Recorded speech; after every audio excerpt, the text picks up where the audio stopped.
Oke, bismillahirrahmanirrahim. Assalamualaikum warahmatullahi wabarakatuh. Bertemu lagi dengan saya, Meria Oktavianti, dalam mata kuliah Praktek Komunikasi Pemasaran. Tujuan dari mata kuliah Praktek Komunikasi Pemasaran adalah memberikan pemahaman dan keterampilan praktis kepada mahasiswa dalam merancang, melaksanakan, dan mengevaluasi strategi komunikasi pemasaran. Dan pada pertemuan kali ini kita akan membahas mengenai integrasi tools of promotion. Oke. Apa itu? Ya, di sini sebelumnya sudah dibahas juga tentang lingkungan ya. Jadi ada lingkungan yang berubah ya. Oke. Sebelum kita mempelajari lebih lanjut terkait tentang integrasi tools of promotion, terdapat satu hal yang perlu diketahui mengenai perubahan yang terjadi saat ini, yaitu perubahan lingkungan komunikasi pemasaran. Jadi terdapat dua hal yang mempengaruhi perubahan komunikasi pemasaran, yaitu pemasaran telah jauh bergeser dari pemasaran yang massal ke broadcasting yang lebih sedikit. Dan faktor lainnya yaitu kemajuan teknologi informasi menyebabkan pemasaran tersegmentasi menjadi lebih sempit. Ya, menjadi lebih sempit, di mana kedua faktor tersebut dipengaruhi oleh fragmentasi pasar yang menyebabkan adanya fragmentasi media. Oke, lalu di sini ya, kita membahas tentang integration dari tools of promotion. Jadi ada konsep yang namanya IMC, yaitu Integrated Marketing Communication. Ya, dengan komunikasi pemasaran terpadu atau IMC ini, perusahaan harus dengan hati-hati mengintegrasikan dan mengkoordinasikan banyak saluran komunikasi untuk menyampaikan pesan yang jelas, konsisten, dan menarik tentang organisasi dan produk ataupun layanan lainnya. Jadi semuanya harus terintegrasi, tidak bisa parsial atau masing-masing. Oke, jadi sebelum kita jauh lebih lanjut membahas tentang integrasi tools of promotion ini, ada satu konsep yang harus dipahami, yaitu mengenai IMC atau Integrated Marketing Communication. Ya, dengan perubahan lingkungan komunikasi yang dipengaruhi oleh dua faktor yang tadi sudah dijelaskan itu, jadi hadir konsep IMC. Ya, konsep IMC ini merupakan koordinasi dan integrasi semua alat atau jalan dan juga sumber komunikasi pemasaran dalam sebuah perusahaan ke dalam program tanpa batas yang memaksimalkan dampak pada konsumen dan pengguna akhir lainnya dengan biaya yang minimal. Jadi alat-alat tadi harus diintegrasikan ya. Lalu selanjutnya, setelah mengetahui definisi IMC ini, kita juga harus tahu dong kenapa sih IMC ini dibutuhkan. Ya, dengan komunikasi pemasaran terpadu, perusahaan harus hati-hati mengintegrasikan dan mengkoordinasikan banyak saluran komunikasinya untuk dapat menyampaikan pesan yang jelas, konsisten, dan menarik tentang organisasi dan produk atau layanan lainnya. Lalu di sini juga IMC ini juga memiliki peran dalam membangun sebuah merek, terutama ketika dikaitkan dengan program komunikasi pemasaran yang berisikan platform komunikasi pemasaran dan juga brand equity atau ekuitas merek. Berbagai platform komunikasi pemasaran tersebut sangat dibutuhkan dalam membangun brand awareness, brand image, brand respon, dan brand relationship sebuah produk. Ya, di sini teman-teman, untuk konsep brand equity ini saya yakin sudah dipelajari saat teman-teman belajar mata kuliah manajemen pemasaran. Oke. Selanjutnya di sini ada beberapa platform tadi ya yang harus dipahami. Ya, platform komunikasi tentunya. Nah, ada yang pertama itu adalah advertising, ada sales promotion, dan nanti ada yang lainnya juga ya. Jadi itu adalah alat-alat dari komunikasi pemasaran atau tools of promotion tadi. Yang pertama advertising, ada apa aja sih? Nah, di sini seperti yang terlihat pada layar, ada print and broadcast ads, ada packaging insert, ada motion picture, ada brochure and booklet, lalu ada poster, ada billboard, ada POP display. Apa itu POP? Apa coba? Lupa lagi? Point of purchase. Seperti apa POP? Silahkan teman-teman browsing ya. Oke, yang berikutnya adalah logo dan juga video tapes. Itulah contoh-contoh dari advertising. Sebenarnya masih banyak yang lainnya loh. Apalagi sekarang advertising atau iklan ini kan luar biasa berkembang ya. Apalagi semenjak ada media sosial. Oke, yang selanjutnya, platform komunikasi yang selanjutnya adalah sales promotion. Sales promotion itu contohnya ada kontes, game, sweepstakes, lalu ada premium, sampling, trade show, exhibition, ada kupon, lalu ada rebates, ada entertainment, dan yang terakhir ada continuity program atau program yang berkelanjutan. Oke, platform yang selanjutnya itu adalah event, ada event atau experiences, lalu ada public relation. Kalau event ada sport, entertainment, festival, arts, quizzes, factory tours, company museum, dan juga ada street activities. Lalu kalau public relation ada press kit, speech, seminar, annual reports, charitable donation, public publication, lalu ada community relation, dan juga ada lobbying. Oke, yang berikutnya platform dari personal selling. Ada sales presentation, sales meeting, incentive program, sampel, dan juga fairs and trade show. Berikutnya direct marketing. Ada catalogs, mailing, telemarketing, electronic shopping, TV shopping, fax mail, email, dan juga voicemail. Oke, yang selanjutnya strategi baru dari komunikasi ini mencerminkan perubahan dalam cara konsumen berinteraksi dengan merek dan informasi. Menggabungkan berbagai elemen ini dapat membantu merek untuk tetap terhubung dengan audiensnya dan membangun keberlanjutan dalam komunikasi pemasaran. Maka dari itu strategi yang dipilih tergantung pada jenis produk ya dan pada tahap daur hidup dari siklus produk tersebut ya. Sehingga di sini ada strategi tarik, yaitu strategi yang membutuhkan banyak pengeluaran untuk iklan dan juga promosi untuk membangun atau menarik permintaan konsumen, dan juga ada strategi dorong, yaitu strategi yang menyebutkan penggunaan tenaga penjualan dan promosi dagang untuk mendorong produk melalui saluran. Oke, itu dia tentang strategi pull and push strategi.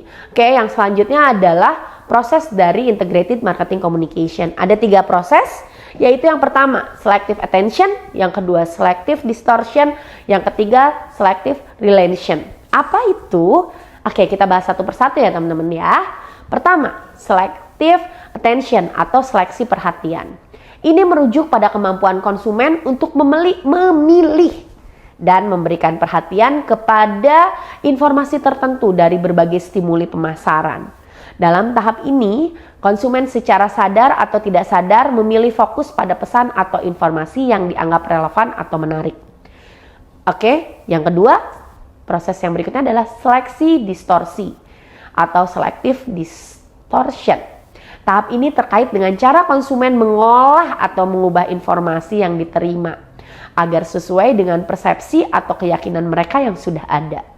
Konsumen cenderung menginterpretasikan informasi baru dengan mengacu pada pemahaman atau pandangan mereka yang sudah ada. Yang berikutnya, proses yang terakhir adalah seleksi ingatan atau selective retention.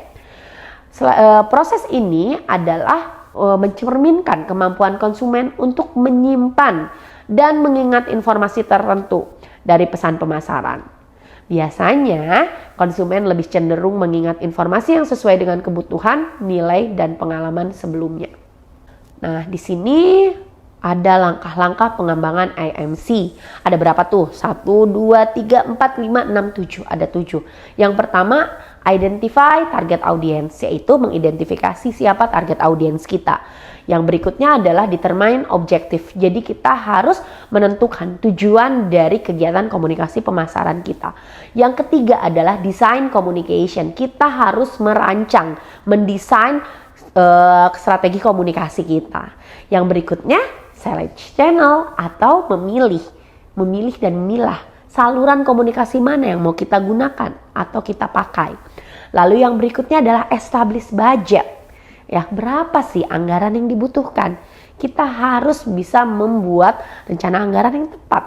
Yang berikutnya adalah decide on media mix. Nah, di sini kita harus memutuskan media mana saja yang mau kita pilih dan kita mixkan. ya. Yang berikutnya adalah memanage IMC ini. Yang berikutnya tentu saja mengelola kegiatan integrated marketing communication ini secara holistik. Itulah langkah-langkah pengembangan dari integrated marketing communication. Yang selanjutnya adalah sasaran IMC. Ada kategori needs, ada brand awareness, ada brand attitude, dan ada purchase intention. Oke, sasaran dalam IMC bervariasi tergantung pada tujuan bisnis dan strategi pemasaran.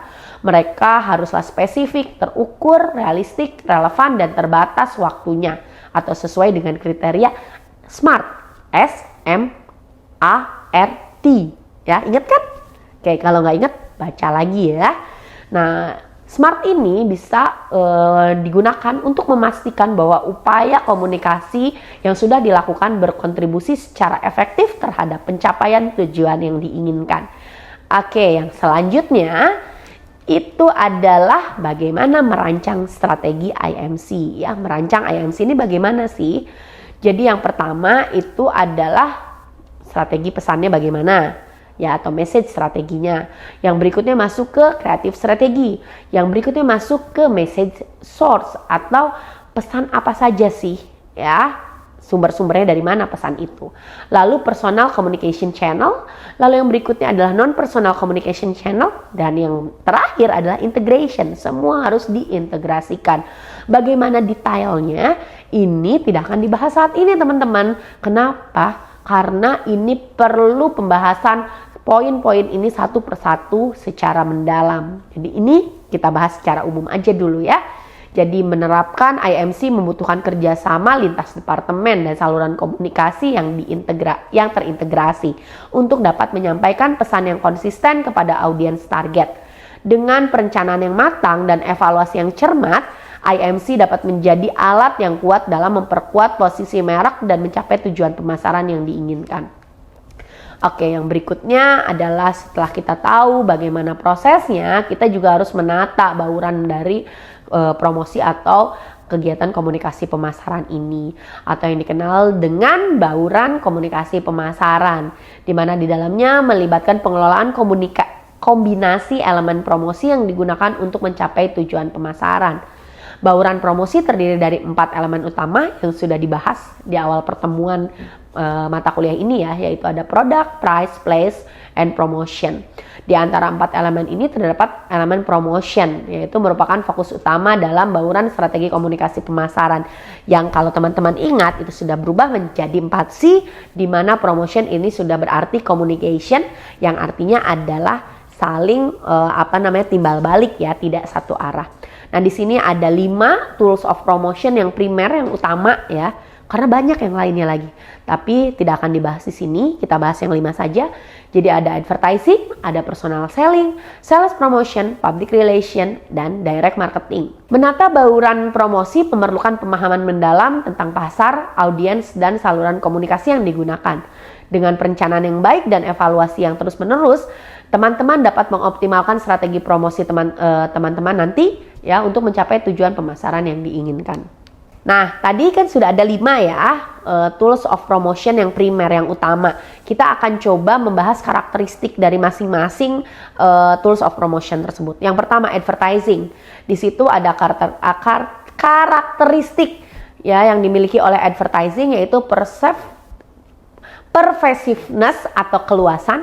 Lalu juga ada yang di sini iklan itu adalah menguatkan. Lalu iklan itu juga mengekspresikan, dan iklan itu bersifat impersonal ya. Jadi di sini tidak bersifat personal ya iklan itu. Lalu yang berikutnya adalah sales promotion. Di sini karakteristiknya adalah communication, incentive, dan invitation. Lalu yang berikutnya adalah event and experiences. Di sini karakteristiknya relevan, involving, dan implicit. Lalu direct marketing, customize, up to date, dan interaktif. Personal selling, personal interaction, cultivation, dan response. Oke, teman-teman, slide terakhir sebelum kita menutup perkuliahan kali ini. Di sini ditampilkan ada sebuah grafik ya yang membandingkan antara advertising, sales promotion, dan personal selling dari sisi efektivitas biayanya. Teman-teman bisa melihat di sini dari sisi awareness, comprehension, conviction, order, dan reorder. Lalu ke atasnya itu adalah keefektifan dari biaya yang dikeluarkan. Teman-teman bisa melihat dan ini bisa jadi bahan pembanding bagi teman-teman untuk menentukan tools atau alat mana yang akan digunakan atau proporsinya seperti apa. Tapi intinya semua itu berdasar kembali pada produknya itu dan juga pada kemampuan membeli dari konsumen ya. Jadi banyak hal yang perlu diperhatikan untuk bisa membuat sebuah tools of promotion ini terintegrasi. Oke, mungkin itu saja dari saya. Terima kasih atas atensinya. Semoga bermanfaat. Wabillahi taufiq wal hidayah. Wassalamualaikum warahmatullahi wabarakatuh.